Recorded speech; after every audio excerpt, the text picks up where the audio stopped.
हमने देखा जिस प्रकार से राहुल गांधी लगातार बिना किसी एविडेंस के, बिना किसी साक्ष्य के लगातार बोलते रहे कि चीन ने भारत की जमीन को हथिया है। मैं सुप्रीम कोर्ट का आभार व्यक्त करता हूं, क्योंकि उच्च पदों पर बैठे हुए लोगों ने अफवाहें फैलाना, देश के हित के विरोध में बोलना, ये बंद होना चाहिए। इसके कारण सीमा पर -40 डिग्री में लड़ने वाले हमारे जवानों के मॉरल पर उसका असर होता है, क्योंकि वो जानते हैं कि उन्होंने देश की जमीन बचाई है। मैं सुप्रीम कोर्ट का आभार व्यक्त करता हूं, क्योंकि उच्च पदों पर बैठे हुए लोगों ने अफवाहें फैलाना, देश के हित के विरोध में बोलना, ये बंद होना चाहिए।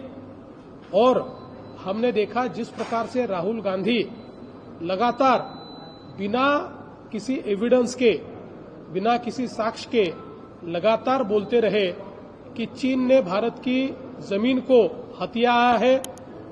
इसके कारण सीमा पर -40 डिग्री में लड़ने वाले हमारे जवानों के मॉरल पर उसका असर होता है, क्योंकि वो जानते हैं कि उन्होंने देश की जमीन बचाई है। और वहीं देश के इतने बड़े नेता इस प्रकार का झूठा बयान देते हैं। लगातार जिस भाषा में पाकिस्तान या चीन बोलता है, उसी भाषा में राहुल गांधी बोलते हैं। ये बहुत गलत बात है, ये देश के हित के विरोध में है।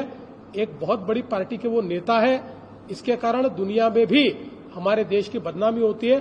तो मुझे लगता है कि अब जब सुप्रीम कोर्ट ने उनको रिप्रिमांड किया है, तो शायद वो आगे से अपना रवैया बदलेंगे।